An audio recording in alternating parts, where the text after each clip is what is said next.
We've had some mega days, obviously, with Toulouse, but just talk us through these all French. I mean, the atmosphere looked absolutely sensational.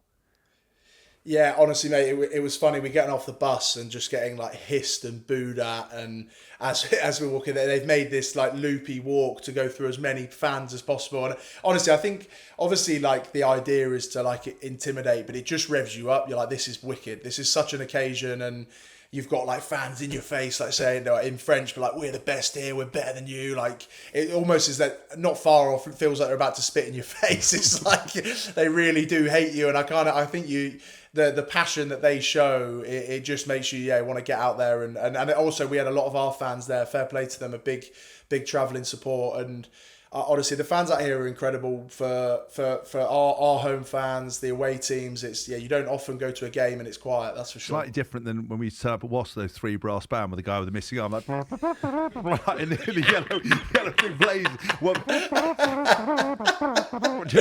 Slightly removes the intensity from the occasion. I mean, people get a trombone in the side of the head. And a big guy with like a double bass. Dum dum dum dum. Everyone's having a great time. Like straw hats and shit. Like, yeah. But what it must be like super motivating. Do you I mean, obviously, you've been part of Toulouse now for a while. Do you just fully embrace those moments? Do you feel kind of fully in the mix of those things? Do you understand the kind of passion? Because it unlike in the Premiership, I always find it was closer to football atmospheres, and it's so much more tribal over there than I think you get over here. Yeah, they live and breathe it, don't they? They literally. There's times where it's funny in the warm up. Blair like kicked through in the warm up and like pretend to score, and he gave it like a little fake celebration. We're literally in the warm up, and there was people like almost throwing themselves over the barrier, like giving the fingers at him, swearing at him, hissing, booing. It was just like, and that was in the warm up. It was like that the whole game. The tension in it is amazing, and I think that's what makes it so special, and especially when it's a game that tight. Like any decision, even if it's clear as day, the refs getting booed and hissed at. Like it is cool, and it definitely gives it that sort of football feeling. Can I ask, did you ever feel like you were going to lose that game? Because I know we've obviously played in sides together. You played in different moments. When you look at your pedigree and you look at the players you're playing with, was there any moment where you're like, oh, I think we might have just stuffed this? Or do you just have supreme belief that you guys are going to pull it out because of the talent around you?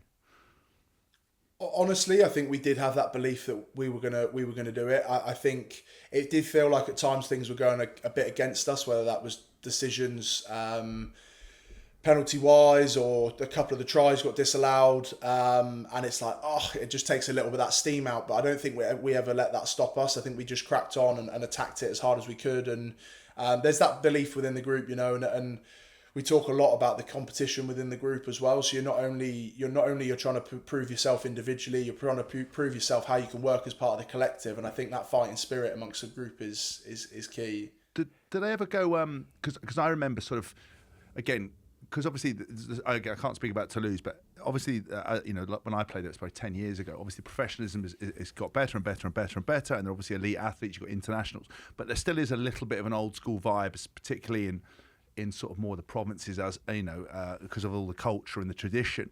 Do they ever get sort of a bit, like headbutting and a bit shoulder banging and all that kind of old school stuff to fire you up again? Whereas, as a professional sportsman, you kind of prepare every week, you've got your process, you've done your training, you're elite.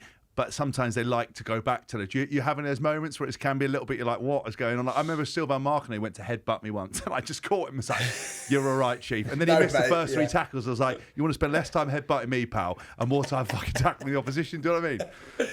Yeah, no. To be fair, it was funny because our president Didier did a speech. The night before the game, sort of talking about the old school games, and he was actually talking about that people used to just be headbutting each other in the change rooms, and I was talking to Blair about that. I was like, mate, imagine, I've seen this video as well of these guys, like lower leagues of French back in the day, and this guy's nutted someone and broken his mate's nose just before he got out. Like, just imagine getting headbutted just before he headed out. Martin Purdy did that. Martin Purdy headbutted someone, broke his nose. Like people having like fights in the warm-up, guy coming in with like 10 stitches. And what were you at Leicester? I mean, it must have, like back in the day, I mean, as a back, you were probably just laughing at them, but... playing French teams back in the day in Europe, was just horrific. I can remember looking into the changing rooms and there was blood on the walls in the warm up. You know, there were people banging their head on the walls. If they didn't want to headbutt each other, they'd nut the walls, and there'd actually be sort of stains on the walls. And you'd be going out to play in cast back in the day. And actually, one day I was playing fullback and a rock sailed past my head. So they've got those cages now. Oh, really? The size of my fist. A stone flew past my head. So thankfully they've cleaned it up a little bit. You know, the big plastic tunnels. They'd pull those onto the pitch, and that was basically to stop the fans spitting on you as you walked off when you'd won. So it's kind of you were safe in numbers. So it's certainly passionate.